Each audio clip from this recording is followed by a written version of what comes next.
Hello friends, कैसे हैं आप लोग। आशा करती हूँ अच्छे होंगे और मन लगा के पढ़ाई कर रहे होंगे। स्वागत है आपका मेरे यूट्यूब चैनल में। आज हम इस वीडियो में देखेंगे जूनियर सुपर टेट का मॉडल पेपर 6। यह हिंदी से संबंधित है। इससे पहले हमने हिंदी के 5 मॉडल पेपर सॉल्व कर लिए हैं। अगर आप उसको नहीं देखे हैं तो मेरे चैनल के प्लेलिस्ट में जाकर के आप उसको देख लीजिए। इसके लिंक मैं आपको डिस्क्रिप्शन में भी दे दूँगी। तो चलिए देर न करते हुए शुरू करते हैं। क्वेश्चन नंबर फर्स्ट है, हिंदी साहित्य के इतिहास लेखन का सर्वप्रथम प्रयास किस विद्वान द्वारा किया गया था। इतिहास लेखन का सर्वप्रथम प्रयास किसके द्वारा किया गया था। इसका राइट आंसर है ऑप्शन बी, गार्दादत्त तासी के द्वारा। हिंदी साहित्य इतिहास लेखन का सर्वप्रथम प्रयास गार्दादत्त तासी के द्वारा किया गया था।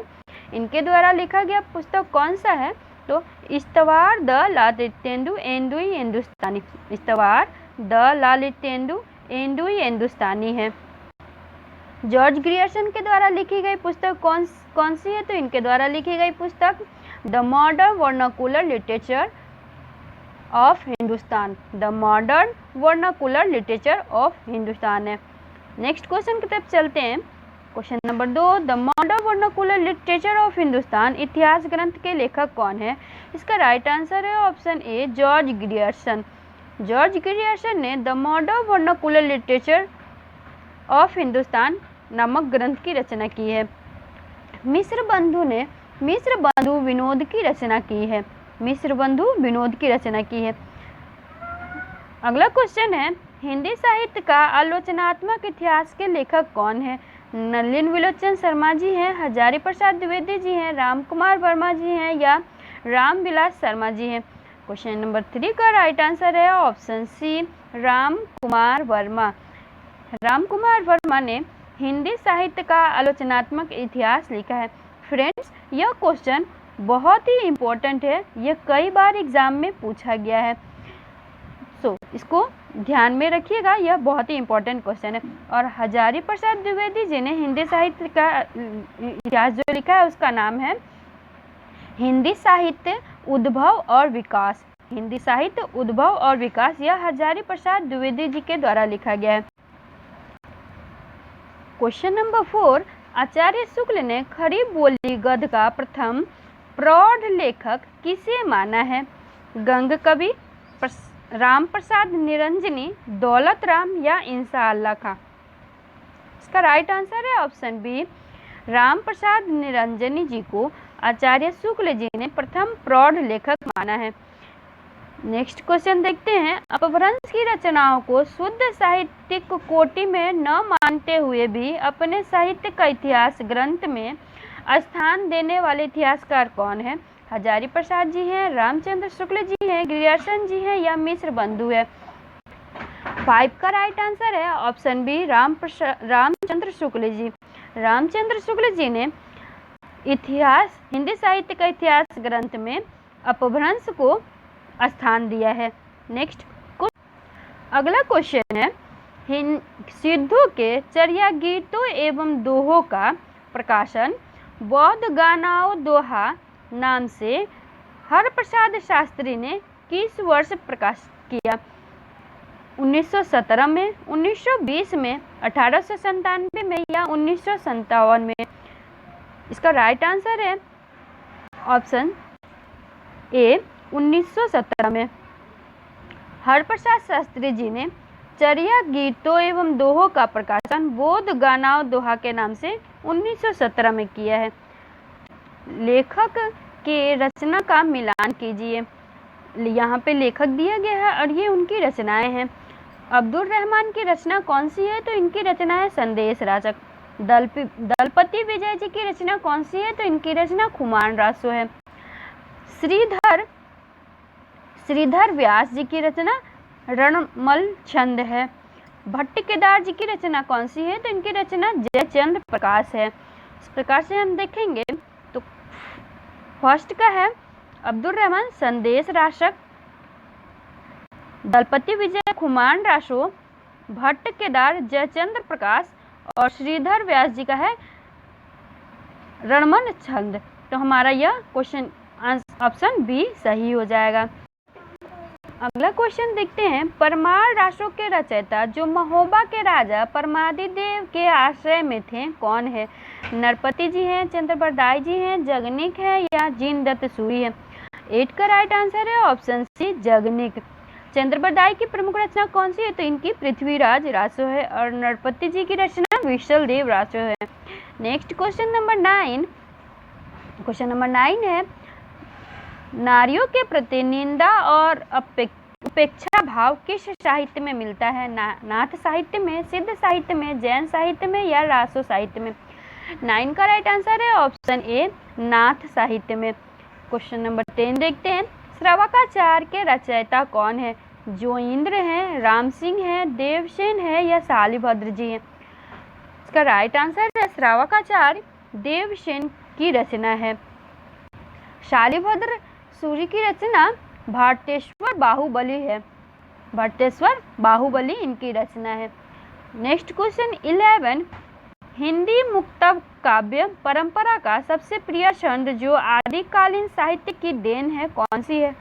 चौपाई है, दोहा है, सोठा है या रोला है? इसका राइट आंसर है ऑप्शन बी दोहा। हिंदी मुक्तक काव्य परंपरा का सबसे प्रिय छंद दोहा है। नेक्स्ट क्वेश्चन देखते हैं, सरहप्पा की सर्वाधिक प्रसिद्ध रचना कौन सी है? चर्यापद है, पाहुड़ दोहा है, दोहा कोश है या गोरख बानी है? सरहप्पा की प्रमुख रचना, सर्वाधिक प्रसिद्ध रचना दोहा कोश है। इसका राइट आंसर है ऑप्शन सी दोहा कोश। क्वेश्चन नंबर 13, रचना एवं रचनाकार का मिलान कीजिए। ढोला मारूरा दोहा यह किसकी रचना है? ढोला मारूरा दोहा कल्लोल कवि की रचना है। नरवई बोधा यह किसकी रचना है? तो यह गोरखनाथ की रचना है। हमीर रासो के रचनाकार कौन है? सारंगधर जी हैं। खालिक बारी यह खुसरो की रचना है। तो देखते हैं, ढोला मारूरा दोहा कल्लोल कवि और नरवई बोधा गोरखनाथ, हमीर रासो सारंगधर और खालिक बाड़ी यह खुसरो। इसका राइट आंसर है ऑप्शन बी। नेक्स्ट क्वेश्चन देखते हैं, शिव किस भाषा का शब्द है? कन्नड़ भाषा का है, तमिल भाषा का है, देशज है या विदेशज है? 14 का राइट आंसर है ऑप्शन बी तमिल भाषा का। शिव तमिल भाषा का शब्द है। अगला क्वेश्चन देखते हैं, चैतन्य महाप्रभु किस संप्रदाय के संस्थापक हैं? सखी संप्रदाय के हैं, चरणदासी संप्रदाय के हैं, गौड़िया संप्रदाय के हैं या हरिदासी संप्रदाय के हैं? 15 का राइट आंसर है ऑप्शन सी गौड़िया संप्रदाय। चैतन्य महाप्रभु गौड़िया संप्रदाय के संस्थापक हैं। सखी संप्रदाय या हरिदासी संप्रदाय यह दोनों एक ही संप्रदाय है। इसके रचना इस संप्रदाय की संस्थापक कौन थे? तो हरिदास जी थे। सखी संप्रदाय या हरिदासी संप्रदाय इनके संस्थापक हरिदास जी ही थे। नेक्स्ट क्वेश्चन देखते हैं, अलवारो संतों की संख्या कितनी मानी जाती है? 22 मानी जाती है, 12 मानी जाती है, 9 मानी जाती है या 8 मानी जाती है? क्वेश्चन 16 का राइट आंसर है ऑप्शन बी 12। अलवार संतों की संख्या 12 मानी जाती है। अगला क्वेश्चन है, राधा वल्लभ संप्रदाय का प्रवर्तन किस आचार्य ने किया था? हित हरिवंशी स्वामी जी ने, निम्बकाचार्य जी ने, वल्लभाचार्य जी ने या विष्णु स्वामी जी ने? क्वेश्चन नंबर 17 का राइट आंसर है ऑप्शन ए हित हरिवंशी स्वामी जी ने राधा वल्लभ संप्रदाय का प्रवर्तन किया था। निम्बकाचार्य ने वैष्णव संप्रदाय का प्रवर्तन किया था। विष्णु स्वामी जी ने रुद्र संप्रदाय का प्रवर्तन किया था और वल्लभाचार्य जी ने पुष्टि मार्ग का प्रवर्तन किया था। अगला क्वेश्चन देखते हैं, निम्नलिखित संत कवियों की सही रचनाओं का मिलान कीजिए। मलुकदास जी की रचना कौन सी है? मलुकदास जी की रचना रत्न खान या मलुकदास जी की रचना है। गुरु गोविंद जी की रचना कौन सी है? तो इनकी रचना चंडी चरित्र है। गुरु नानक की रचना आशा दीवार है और रामानंद की रचना कौन सी है? तो इनकी रचना योग चिंतामणि है। तो हम इसका देखते हैं, इसका ऑप्शन देखते हैं, ऑप्शन ए हो जाएगा। इसका राइट आंसर है ए। नेक्स्ट क्वेश्चन नंबर 19 देखते हैं। असंगत कौन सा है? इनमें से कौन सा सुमेलित नहीं है? हरि भक्ति रसामृत सिंधु, यह किसकी रचना है? रूप गोस्वामी जी की रचना है। साहित्य लहरी सूरदास की रचना है। 252 वैष्णव की वार्ता, यह गोकुलनाथ की नहीं, यह श्री रामदास जी की रचना है। 252 वैष्णव की वार्ता श्री रामदास की रचना है। 84 वैष्णव की वार्ता, यह विठलनाथ की नहीं, गोकुलनाथ जी की रचना है। 84 वैष्णव की वार्ता गोकुलनाथ, और 252 वैष्णव की वार्ता श्री रामदास जी है। इसमें सी और डी दोनों ही असंगत है। नेक्स्ट क्वेश्चन देखते हैं।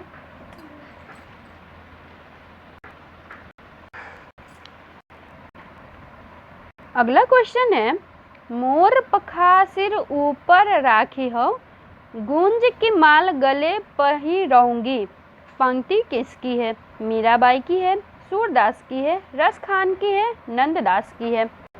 20 का राइट आंसर है ऑप्शन सी, रस खान की। उपरोक्त पंक्ति रस खान की है। अगला क्वेश्चन देखते हैं। काग के भाग बड़ो सजनी, हरि हाथ सो ले गयो माखन रोटी, पंक्ति के रचयिता कौन है? कृष्णदास जी है, नंददास जी हैं, सूरदास जी हैं या रस खान है? 21 का राइट आंसर है ऑप्शन डी, रस खान। यह पंक्ति रस खान के द्वारा लिखा गया है। अगला सवाल देखते हैं। भ्रमर गीत प्रसंग का मूल स्रोत क्या है? श्रीमद् भागवत का 5वां स्कंद है, श्रीमद् भागवत का 10वां स्कंद है, श्रीमद् भागवत का 3य स्कंद है या श्रीमद् भागवत का 9वां स्कंद है? 22 का राइट आंसर है ऑप्शन बी, श्रीमद् भागवत का 10म स्कंद में भ्रमर गीत प्रसंग है।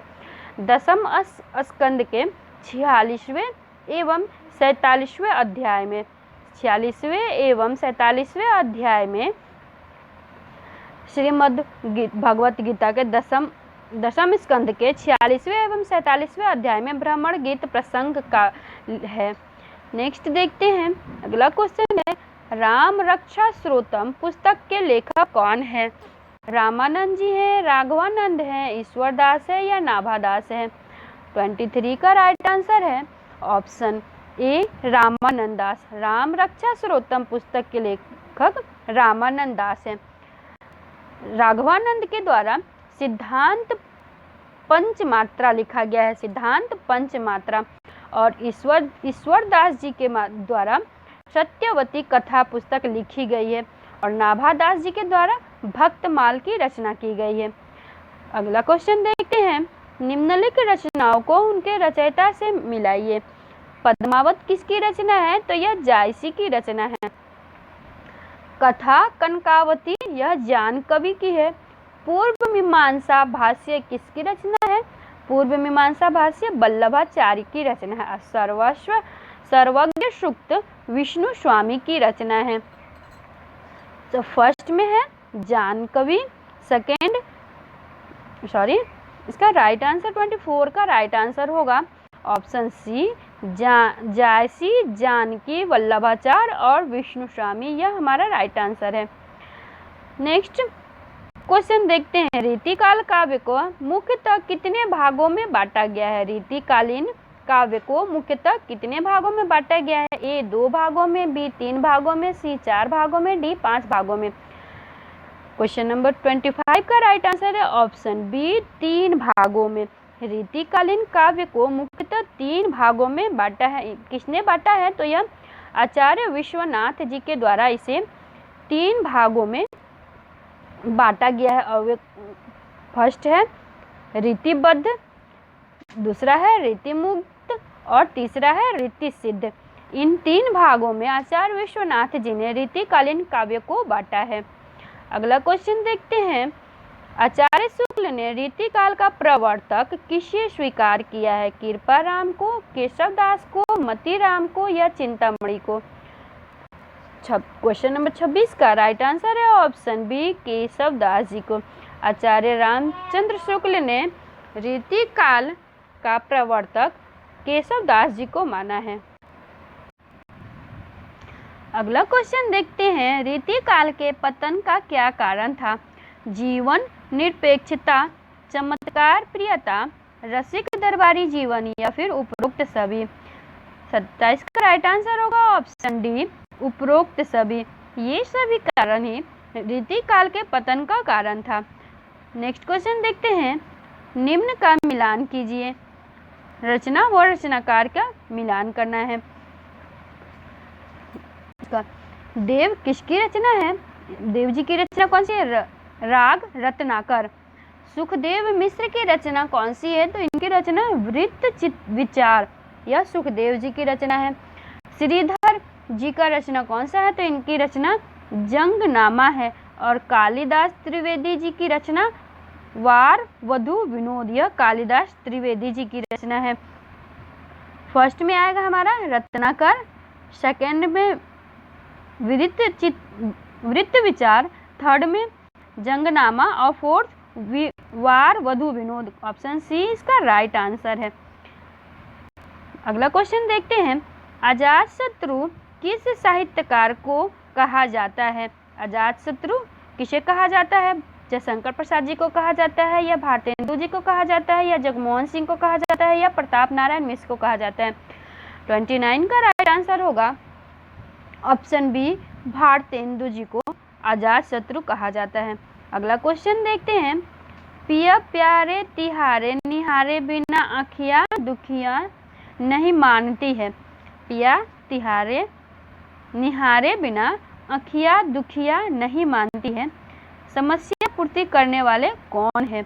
भारतेंदु हरिश्चंद्र जी हैं, या प्रताप नारायण मिश्र जी हैं, अंबिका दत्त व्यास जी हैं, या वियोगी हरि हैं? क्वेश्चन नंबर 30 का राइट आंसर है ऑप्शन ए, भारतेंदु हरिश्चंद्र जी। अगला क्वेश्चन देखते हैं, द्विवेदी युग को जागरण सुधार काल किसने कहा है?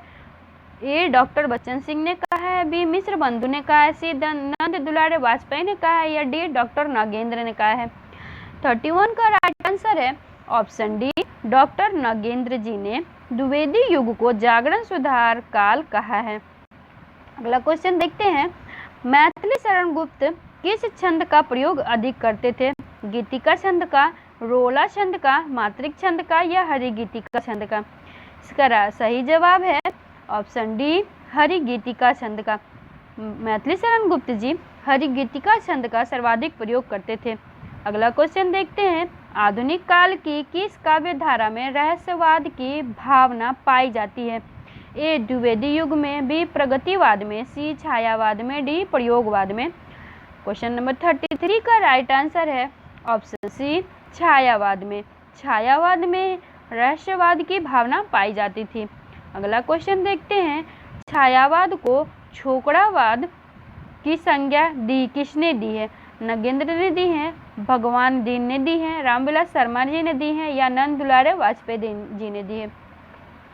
34 का राइट आंसर होगा ऑप्शन बी, भगवान दीन जी ने छायावाद को छोकरावाद कहा है। अगला क्वेश्चन देखते हैं, अपराजिता के रचयिता कौन है? रामेश्वर शुक्ल अंचल जी हैं, या नरेंद्र वर्मा शर्मा जी हैं, या दिनकर जी हैं, या माखनलाल चतुर्वेदी जी हैं? 35 का राइट आंसर है ऑप्शन ए, रामेश्वर शुक्ल अंचल जी। इन्होंने अपराजिता की रचना की है। नरेंद्र वर्मा की रचना मिट्टी और फूल है। माखनलाल चतुर्वेदी की रचना हिंद तरंगिनी है, जिनके लिए इन्हें साहित्य अकादमी का प्रथम पुरस्कार मिला था। और दिनकर जी की रचना उर्वशी है, जिनके लिए इनको ज्ञानपीठ पुरस्कार से सम्मानित किया गया था। अगला क्वेश्चन देखते हैं, राम की शक्ति पूजा में निराला की किन दो कविताओं का सार तत्व समाहित है? ए तुलसीदास और सरोज स्मृति में, बी तुलसीदास और बादल राग में, सी सरोज स्मृति और तोरथी पत्थर में, डी जागो फिर एक बार और तुलसीदास? इसका राइट आंसर है ऑप्शन ए, तुलसीदास और सरोज स्मृति का सार तत्व राम की शक्ति पूजा में समाहित है। अगला क्वेश्चन देखते हैं, शिखा काव्य किसके द्वारा लिखा गया है? ए पंत जी के द्वारा, बी जयशंकर प्रसाद के द्वारा, सी महादेवी वर्मा के द्वारा, डी सुभद्रा कुमारी चौहान के द्वारा? 37 का राइट आंसर है ऑप्शन सी, महादेवी के द्वारा। दीपशिखा काव्य ग्रंथ महादेवी वर्मा के द्वारा लिखा गया है। सुमित्रा नंदन पंत की प्रमुख रचना चिदंबरा है, जिसके लिए इन्हें ज्ञानपीठ पुरस्कार दिया गया है। जयशंकर प्रसाद की प्रमुख रचना कामायनी है और सुभद्रा कुमारी चौहान की प्रमुख रचना बिखरे मोती, यह इनकी पहली कहानी है। अगला देखते हैं, हल्दी घाटी वीर रस प्रधान प्रबंध काव्य किसका है? सोहनलाल द्विवेदी का है, श्याम नारायण पांडे का है, नवीन का है या इनमें से किसी का नहीं? 38 का राइट आंसर होगा ऑप्शन बी, श्याम नारायण पांडे। इनके द्वारा हल्दी घाटी वीर रस प्रधान काव्य लिखा गया है।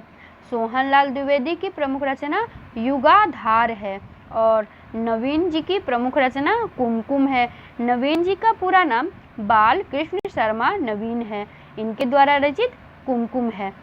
अगला देखते हैं, उमर खयाम की रुबाइयों का अनुवाद किसने किया है? उमर खयाम की रुबाइयों का अनुवाद किसने किया है?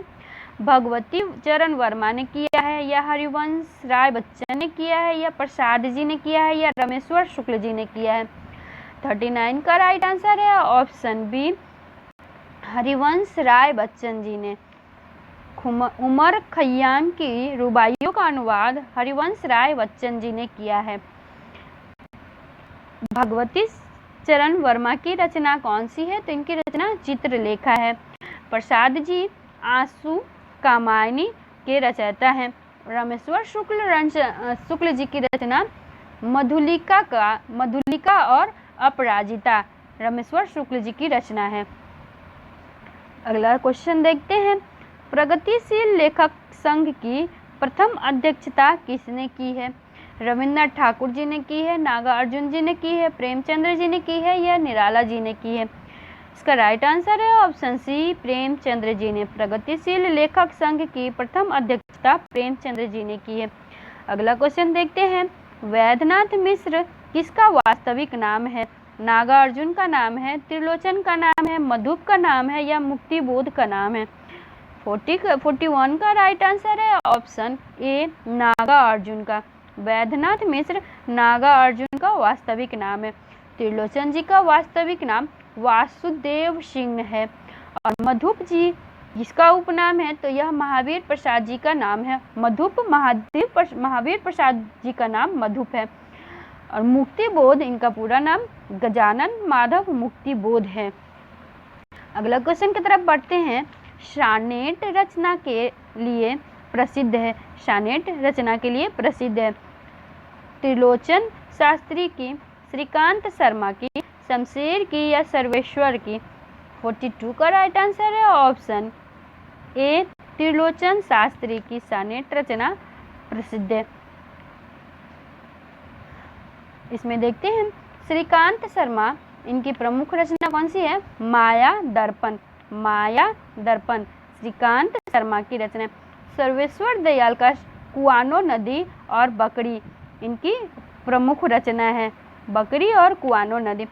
शमशेर जी की रचना चुका भी नहीं हूँ मैं। चुका भी नहीं हूँ मैं, यह शमशेर जी की प्रसिद्ध रचना है।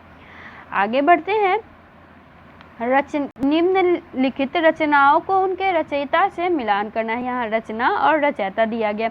युग की धारा, इसके रचनाकार कौन है? तो युग की धारा केदारनाथ अग्रवाल की रचना है। मिट्टी की बारात किसके द्वारा लिखा गया है? तो यह त्रिलोचन के द्वारा लिखा गया है, मिट्टी की बारात। सतरंगे पंखों वाली, यह रचना नागार्जुन की है और परशुराम की प्रतीक्षा, यह दिनकर की रचना है। युग की धारा किसकी है? केदारनाथ अग्रवाल की। मिट्टी की बारात त्रिलोचन जी की है। सतरंगी पंखों वाली नागार्जुन की है और परशुराम की प्रतीक्षा दिनकर की है। इसका राइट आंसर ऑप्शन बी है। आगे बढ़ते हैं, क्वेश्चन नंबर 44, प्रयोगवाद को बैठे ठाले का धंधा किसने कहा था? नंद दुलारे वाजपेयी जी ने कहा था, नामवरण सिंह ने कहा था, आचार्य शुक्ल जी ने कहा था या विजय देव नारायण शाही ने कहा था? 44 का राइट आंसर है ऑप्शन ए नंद दुलारे वाजपेयी जी ने। नंद दुलारे वाजपेयी जी ने प्रयोगवाद को बैठे टहले का धंधा कहा था। अगला क्वेश्चन देखते हैं, नदी के द्वीप कविता अज्ञेय के किस संकलन में है? ए हरी घास पर क्षण भर, बी इंद्रधनुष रौंदे हुए, सी सागर मुद्राएं, डी क्योंकि मैं उसे जानता हूँ। इसका राइट आंसर है ऑप्शन ए हरी घास पर क्षण भर। इस कविता में नदी के द्वीप को संकलित किया गया है। अगला क्वेश्चन देखते हैं, आत्महत्या के विरुद्ध कविता संकलन के रचयिता कौन है? धर्मवीर भारती जी हैं, या भारत भूषण अग्रवाल है, या सर्वेश्वर दयाल सक्सेना है, या रघुवीर सहाय है। इसका सही जवाब है ऑप्शन सी डी रघुवीर सहाय। आत्महत्या के विरुद्ध यह रघुवीर सहाय की रचना है। धर्मवीर भारती की रचना ठंडा लोहा है। सर्वेश्वर दयाल की रचना कुआनो नदी व बकरी है। भारत भूषण अग्रवाल की रचना जागते रहो। जागते रहो भारत भूषण अग्रवाल की रचना है, जागते रहो। आगे बढ़ते हैं, उदय भान चरित्र के लेखक कौन है? इंसा अल्लाह खां है, लल्लूलाल मिश्र हैं, सदासुख लाल हैं, या सदल मिश्र हैं। 47 का राइट आंसर है ऑप्शन ए इंसा अल्लाह खां। इंसा अल्लाह खां उदय भान चरित्र के लेखक है। इनकी एक और प्रसिद्ध रचना है रानी केतकी की कहानी। रानी केतकी की कहानी इनकी सबसे प्रसिद्ध रचना है। लल्लूलाल की रचना बैताल पचीसी है।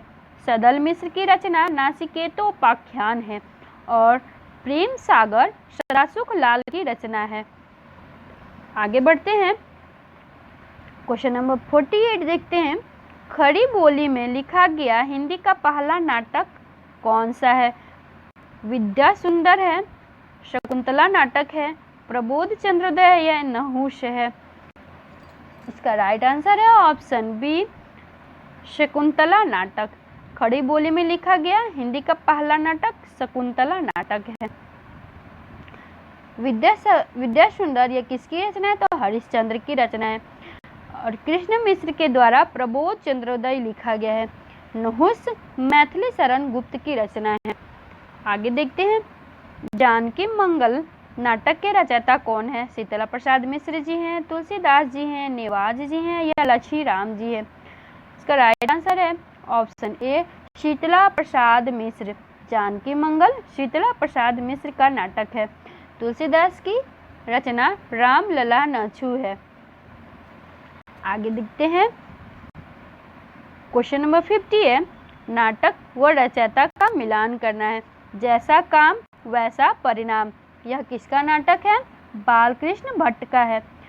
विशस्य विस्मोधम किसकी रचना है? भारतेंदु हरिश्चंद्र जी की रचना है। तिलचट्टा मुद्रा राक्षस की रचना है। स्वप्न भंग हरिकृष्ण प्रेमी की रचना है।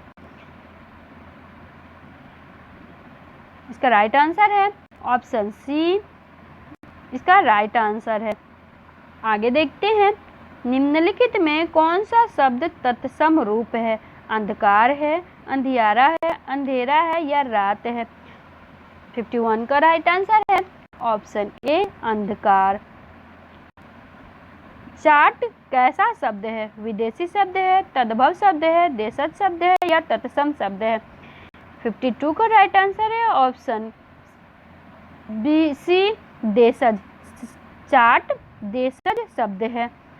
आगे देखते हैं, अगला सवाल है, निर्वाह में प्रयुक्त उपसर्ग कौन सा है? नी, निह, निर, निरी। 53 का राइट आंसर है ऑप्शन सी निर। निर्वाह में निर उपसर्ग है। अगला क्वेश्चन है, निम्नलिखित में कौन सा शब्द राजा का विलोम नहीं है? ए रानी, बी रंक, सी सेना, डी प्रजा। 54 का राइट आंसर है ऑप्शन सी सेना। सेना राजा का विलोम शब्द नहीं है। अगला क्वेश्चन देखते हैं, महात्मा शब्द का सही विलोम क्या है? ए दुष्ट, बी दुर्जन, सी दुरात्मा, डी पापी। 55 का राइट आंसर है ऑप्शन सी दुरात्मा। महात्मा शब्द का सही विलोम दुरात्मा है। अगला शब्द देखते हैं, क्वेश्चन देखते हैं। वक्र का विलोम शब्द है टेढ़ा, अक्र, ऋजु, कठोर। 56 का राइट आंसर है ऑप्शन सी ऋजु। वक्र का विलोम शब्द ऋजु होता है। अगला क्वेश्चन देखते हैं, इनमें से किस शब्द के पर्यायवाची गलत है? कमल, जलज, पंकज, सरोजी, तीनों पर्यायवाची कमल के हैं। पुष्प, कुसुम, फूल, सुमन, यह फूल के पर्यायवाची है। सरस्वती, गिरा, भारती और वाणी, यह सरस्वती के पर्याय है। सूर्य, दिवस, यामा, वासव, यह सूर्य का पर्यायवाची नहीं है, यह दिन का पर्यायवाची है। दिन के पर्यायवाची है। सूर्य का पर्यायवाची सूरज, रवि, दिनकर है। तुम्हारा राइट आंसर होगा ऑप्शन डी, यह सही पर्यायवाची नहीं है। अगला क्वेश्चन देखते हैं, कांच का पर्यायवाची शब्द क्या है? शीशा है, शीशा है, शिपा है या शीशा है? 58 का राइट आंसर है ऑप्शन ए शीशा। कांच का पर्यायवाची शब्द शीशा है। अगला क्वेश्चन देखते हैं, 80 का पर्यायवाची शब्द क्या है? तीर है, कोदंड है, घट है, तलवार है। 59 का राइट आंसर है ऑप्शन डी तलवार। 80 का पर्यायवाची शब्द तलवार है। अगला देखते हैं, निम्नलिखित शब्दों में भिन्न अर्थ वाला शब्द क्या है? ए तुरंग, बी मृगराज, सी मृगेंद्र, डी व्याघ्र। 60 का राइट आंसर है ऑप्शन ए तुरंग। यह भिन्न अर्थ वाला है। तुरंग का अर्थ अश्व या घोड़ा होता है, जबकि मृगराज, मृगेंद्र और व्याघ्र यह सिंह का पर्यायवाची है। व्यंजन संधि का उदाहरण नहीं है। उत प्लस चारण बराबर उच्चारण, रामस प्लस टीकते रामटीकते, गंगा प्लस उदकम गंगोदकम और सत प्लस चित सच्चित्र। ऑप्शन क्वेश्चन 61 का राइट आंसर है ऑप्शन सी गंगा प्लस उदकम गंगोदकम। यह व्यंजन संधि का उदाहरण नहीं है, यह स्वर संधि का है। स्वर संधि। और स्वर संधि में किसका? तो स्वर संधि में यण संधि का उदाहरण है। यह स्वर संधि में यण संधि का उदाहरण है। अगला देखते हैं, उत प्लस हार के योग से कौन सा शब्द बनेगा? उतार बनेगा, आहार बनेगा, उदार बनेगा या उद्धार बनेगा? इसका राइट आंसर है ऑप्शन डी उद्धार। उत प्लस हार के योग से उद्धार बनता है। अगला क्वेश्चन देखते हैं, कठपुतली में कौन सा समास है? संप्रदान समास, संबंध समास, अधिकरण समास या कर्म समास? 63 का राइट आंसर होगा ऑप्शन बी संबंध समास। कठपुतली में संबंध समास है। अगला क्वेश्चन देखते हैं, सिंह द्वार शब्द में कौन सा समास है? तत्पुरुष समास है, अव्ययी भाव समास है, कर्मधारय समास है या इनमें से कोई नहीं? 64 का राइट आंसर होगा ऑप्शन ए तत्पुरुष समास। सिंह द्वार में तत्पुरुष समास है। अगला क्वेश्चन देखते हैं, शुद्ध वर्तनी वाले शब्द का चयन करना है। ए सन्यासी शुद्ध है या फिर सन्यासी शुद्ध है या सन्यासी शुद्ध है या सन्यासी शुद्ध है? इसमें शुद्ध शब्द कौन सा है? तो सन्यासी, यह शब्द शुद्ध है। अगला देखते हैं, निम्नलिखित में शुद्ध वर्तनी युक्त शब्द का है कौन सा है? आनुषंगिक है या अनुषंगिक है या अनुषंगिक है या आनुषंगिक है? 66 का राइट आंसर है ऑप्शन ए आनुषंगिक। यह शुद्ध वर्तनी है। अगला देखते हैं, निम्नलिखित में कौन सा अल्प विराम चिन्ह है? ए वाला है या बी या सी या डी? इसमें इसका राइट आंसर है 67 का राइट आंसर है ऑप्शन डी, यह अल्प विराम चिन्ह है। इसको अर्ध विराम चिन्ह कहा जाता है और यह उप विराम चिन्ह है। उप विराम चिन्ह, और इसका प्रयोग इंग्लिश में किया जाता है। अगला क्वेश्चन देखते हैं, बड़े बड़ाई ना करे, बड़े न बोले बोल, रहीमन हीरा कब कहे, लाख टके मोरे मोर। रहीम दास जी द्वारा लिखित इस पंक्ति में बड़े शब्द का प्रयोग जिस रूप में किया है वह है विशेषण है, संज्ञा है, सर्वनाम है या क्रिया विशेषण है। 68 का राइट आंसर होगा ऑप्शन बी, संज्ञा। बड़े शब्द का प्रयोग संज्ञा के रूप में किया गया है। अगला क्वेश्चन देखते हैं, उत्कर्ष का विशेषण क्या होगा? अपकर्ष होगा, अवकर्ष होगा, उत्कृष्ट होगा या उत्कीर्ण होगा। 69 का राइट आंसर है ऑप्शन सी, उत्कृष्ट। उत्कर्ष का विशेषण उत्कृष्ट होगा।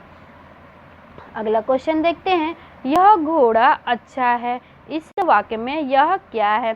संज्ञा है, सर्वनाम है, विशेषण है या सार्वनामिक विशेषण है। 70 का राइट आंसर होगा ऑप्शन डी, सार्वनामिक विशेषण है। यह सार्वनामिक विशेषण है। आगे देखते हैं, खटास में कौन सी संज्ञा है? भाववाचक संज्ञा है, जातिवाचक संज्ञा है, द्रव्यवाचक संज्ञा है या व्यक्तिवाचक संज्ञा है। 71 का राइट आंसर होगा ऑप्शन ए, भाववाचक संज्ञा। अगला क्वेश्चन देखते हैं, मुझे किस प्रकार का सर्वनाम है? मुझे किस प्रकार का सर्वनाम है? ए उत्तम पुरुष, बी अन्य पुरुष, सी मध्य पुरुष, डी इनमें से कोई नहीं। इसका राइट आंसर है ए उत्तम पुरुष। मुझे उत्तम पुरुष सर्वनाम है। अन्य पुरुष सर्वनाम में वह वे सब आते हैं और मध्यम पुरुष सर्वनाम में तुम लोग और तुम दोनों आते हैं। अगला देखते हैं, 73 अवयव के कितने भेद हैं? 3 भेद हैं, 5 भेद है, 4 भेद है या 6 भेद है। इसका राइट आंसर है ऑप्शन बी, 5 भेद है। अवयव के 5 भेद है। अवयव का अर्थ होता है जिसका व्यय न हो पाए, और ये 5 भेद कौन कौन से हैं? क्रिया विशेषण अवयव, संबंध बोधक अवयव, समुच्चय बोधक अवयव, विस्मयादि बोधक अवयव और निपात। ये 5 अवयव के भेद हैं। आगे देखते हैं, उससे अब अकेले नहीं रहा जाता वाक्य में कौन सा वाच्य है? कर्तृवाच्य है, कर्मवाच्य है, भाववाच्य है या इनमें से कोई नहीं। 74 का राइट आंसर होगा ऑप्शन सी, भाववाच्य। उससे अब अकेले नहीं रहा जाता वाक्य में भाववाच्य है। अगला क्वेश्चन देखते हैं, संतोष से बढ़कर सुख नहीं है किस प्रकार का वाक्य है? मिश्र वाक्य है, सरल वाक्य है, संयुक्त वाक्य है या इनमें से कोई नहीं। 75 का राइट आंसर होगा ऑप्शन बी, सरल वाक्य। संतोष से बढ़कर सुख नहीं है में सरल वाक्य है। अगला क्वेश्चन देखते हैं, 76 प्रत्येक व्यक्ति कविता नहीं कर सकते वाक्य का शुद्ध रूप क्या है? ए प्रत्येक व्यक्ति कविता कर सकता है, प्रत्येक व्यक्ति कविता नहीं कर सकते, प्रत्येक व्यक्ति कविता नहीं कर सकता या डी हर व्यक्ति कविता कर सकते हैं। 76 का राइट आंसर है ऑप्शन सी, प्रत्येक व्यक्ति कविता नहीं कर सकते। यह इसका शुद्ध रूप है। आगे देखते हैं, निम्नलिखित में शुद्ध वाक्य कौन सा है? ए वह दंड पाने योग्य है, वह दंड लेने योग्य है या वह दंड देने योग्य है या वह दंड के योग्य है। 77 का राइट आंसर है ऑप्शन डी, वह दंड के योग्य। यह वाक्य शुद्ध है। आगे देखते हैं, अगला क्वेश्चन, निम्नलिखित वाक्यांश के लिए उसके नीचे दिए गए वाक्यांशों में से एक शब्द चुनिए। सीपी ग्रीवा, काम्बू ग्रीवा, शंकी ग्रीवा, कपोत ग्रीवा। काम्बू ग्रीवा यह किसके लिए कहा जाता है? तो शंख के समान गर्दन वाली को काम्बू ग्रीवा कहा जाता है। आगे देखते हैं, क्वेश्चन नंबर 79, जो आभूषण सिर पर धारण किया जाए उसे क्या कहेंगे? सिरमौर, शिरीष, शिशिर, शिशर्थ। इसका राइट आंसर होगा ऑप्शन डी, शिशर्थ। कपटी मित्र किस मुहावरे का सही अर्थ है? काठ का उल्लू होना, अक्ल का दुश्मन होना, आस्तीन का सांप होना या इनमें से कोई नहीं। 80 का राइट आंसर है ऑप्शन सी, आस्तीन का सांप होना। कपटी मित्र, आस्तीन का सांप होना मुहावरे का अर्थ है। अगला क्वेश्चन, शुद्ध शब्द रूप चुनिए। दुर्विचार, दुर्निवार, दुर्निवार, दुर्निवार, दुहनिवार या फिर दुर्निवार। इसका राइट आंसर है ऑप्शन डी, दुर्निवार, यह शुद्ध रूप है।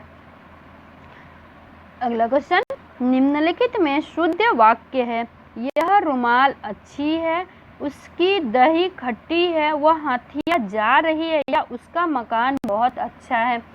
82 का राइट आंसर होगा ऑप्शन ए, यह रुमाल अच्छी है, यह शुद्ध वाक्य है। अगला क्वेश्चन देखते हैं, कौन सा शब्द भाववाचक संज्ञा नहीं है। मिठाई, चतुराई, लड़ाई, उतराई। इसका राइट आंसर होगा ऑप्शन ए, मिठाई, यह भाववाचक संज्ञा नहीं है। अगला क्वेश्चन देखते हैं, मिठास शब्द में किस प्रत्यय का प्रयोग हुआ है। मीठा, ठास, आस, प्यास। 84 का राइट आंसर है ऑप्शन सी, आस, मिठास शब्द में आस प्रत्यय जोड़ा गया है। क्वेश्चन नंबर 85, दिशाई ही जिनका वस्त्र है उन्हें क्या कहा जाता है। विशंबर कहा जाता है, दिग्पाल कहा जाता है, दिगंबर कहा जाता है, या पैगंबर कहा जाता है। 85 का राइट आंसर होगा ऑप्शन सी, दिगंबर, दिशाई ही जिनका वस्त्र है उन्हें दिगंबर कहा जाता है। अगला क्वेश्चन फ्रेंड्स, 86 से 90 तक अपठित गद्यांश दिए गए हैं। आप वीडियो को पॉज करके इनको अच्छे से पढ़ लीजिए, उसके बाद इसके द्वारा पूछे गए सवालों का जवाब दीजिए। सबसे अच्छा तरीका होता है पहले क्वेश्चन को पढ़ना, उसके बाद दिए गए अपठित गद्यांश को पढ़िए, जिससे कि आपके दिमाग में क्वेश्चन बैठे हुए हो और जहाँ से क्वेश्चन लिंक करता हो वहाँ पे निशान लगाते जाइए। उसके बाद फिर क्वेश्चन को देखिए और अपने जवाब को ढूंढिए।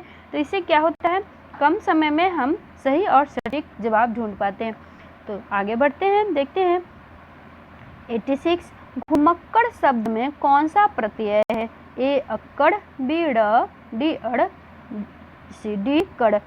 86 का राइट आंसर है ऑप्शन ए, अक्कड़, घुमक्कड़ शब्द में अक्कड़ प्रत्यय लगा हुआ है।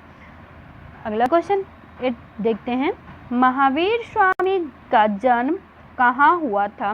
पावापुरी में, वैशाली में, कुशीनगर में, पाठशाला में। 87 का राइट आंसर है ऑप्शन बी, वैशाली में। महावीर स्वामी जी का जन्म वैशाली के अम्बरातेज सिंह में हुआ था, अम्बरातेज सिंह में। अगला क्वेश्चन देखते हैं, स्वच्छंद में कौन सी संधि है। विसर्ग संधि है, दीर्घ संधि है, गुण संधि है, या व्यंजन संधि है। 88 का राइट आंसर होगा ऑप्शन डी, व्यंजन संधि। स्वच्छंद में व्यंजन संधि है। स्वच्छंद का संधि क्या होगा, स्व प्लस छंद, या स्वच्छंद का संधि विच्छेद है। आगे देखते हैं, महात्मा बुद्ध ने जब बुद्धत्व प्राप्त किया तब उनकी अवस्था कितनी थी। 12 वर्ष थी, 35 वर्ष थी, 45 वर्ष थी, या 80 वर्ष थी। 89 का राइट आंसर है ऑप्शन बी, 35 वर्ष। महात्मा बुद्ध ने जब बुद्धत्व प्राप्त किया तब वे 35 वर्ष के थे। अगला क्वेश्चन देखते हैं, श्रुति धर्म का क्या अर्थ है। जैन धर्म, बौद्ध धर्म, मुस्लिम धर्म, या वैदिक धर्म।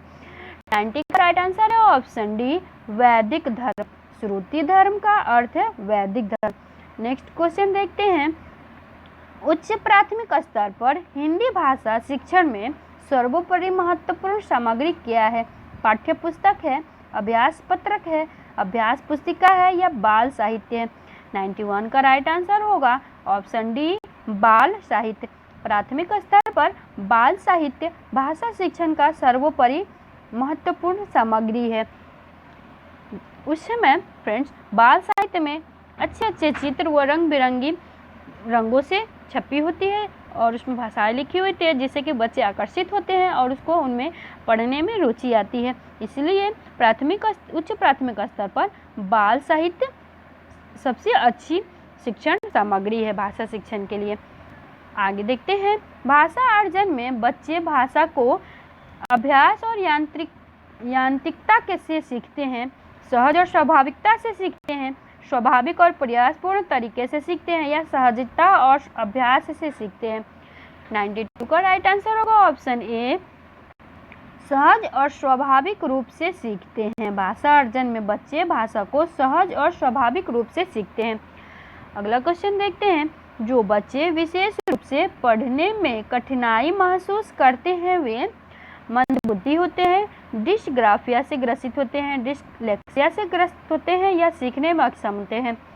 93 का राइट आंसर होगा ऑप्शन सी, डिसलेक्सिया से ग्रस्त होते हैं। जो बच्चे पढ़ने में कठिनाई महसूस करते हैं वह डिसलेक्सिया से ग्रस्त होते हैं, और जिनको गणित सीखने में प्रॉब्लम होती है वो डिसग्राफिया से ग्रसित होते हैं। 94 नंबर देखते हैं। उच्च प्राथमिक स्तर पर बहुभाषिक कक्षा में बच्चों की भाषाएं क्या है? एक कठिन समस्या है, एक संसाधन है, एक पहेली है या एक जटिल चुनौती है। 94 का राइट आंसर होगा ऑप्शन बी, एक संसाधन है। उच्च प्राथमिक स्तर पर बहुभाषिक कक्षा में बच्चों की भाषाएं एक संसाधन के रूप में कार्य करता है। अगला क्वेश्चन देखते हैं। हिंदी भाषा की बारीकी को सही रूप में समझने की क्षमता का विकास करने के लिए आप क्या करेंगे? संस्कृत निष्ठ हिंदी भाषा से युक्त सामग्री उपलब्ध कराएंगे, हिंदी भाषा के विभिन्न प्रयोगों से युक्त सामग्री उपलब्ध कराएंगे, हिंदी भाषा के प्राचीनतम प्रयोगों से युक्त सामग्री उपलब्ध कराएंगे या गूढ़ अर्थ वाली भाषा से युक्त सामग्री उपलब्ध कराएंगे। 95 का राइट आंसर होगा ऑप्शन बी, हिंदी भाषा के विभिन्न प्रयोगों से युक्त सामग्री उपलब्ध कराएंगे। अगला क्वेश्चन देखते हैं। तत्वबोधिनी पत्रिका 1865 ईस्वी में प्रकाशित पत्रिका के संपादक कौन थे? राजा लक्ष्मण सिंह थे, भारतेंदु हरिश्चंद्र थे, गुलाब शंकर थे या बालकृष्ण भट्ट थे? 96 का राइट आंसर है ऑप्शन सी, गुलाब शंकर जी थे। तत्वबोधिनी पत्रिका का प्रकाशन गुलाब शंकर जी 1865 ईस्वी में इसके संपादक बने। राजा लक्ष्मण सिंह जी किस पत्रिका के संपादक थे? तो यह प्रजा हितैषी राजा लक्ष्मण सिंह की पत्रिका थी। भारतेंदु हरिश्चंद्र जी कवि वचन सुधा के संपादक थे। कवि वचन सुधा भारतेंदु हरिश्चंद्र की पत्रिका थी। और बालकृष्ण भट्ट की पत्रिका हिंदी प्रदीप यह बालकृष्ण भट्ट की पत्रिका थी। Next question. 1992 ईस्वी में संपूर्ण साहित्यिक रचना में किस हिंदी साहित्यकार को ज्ञानपीठ पुरस्कार से सम्मानित किया गया? ए दिनकर, बी नरेश, सी निर्मल वर्मा, डी अज्ञेय जी। 97 का राइट आंसर है ऑप्शन सी, निर्मल वर्मा को। 1992 में संपूर्ण साहित्यिक रचना में निर्मल वर्मा को ज्ञानपीठ पुरस्कार से सम्मानित किया गया था। दिनकर को उनकी रचना कौन सा है? 1972 में ज्ञानपीठ पुरस्कार दिया गया था।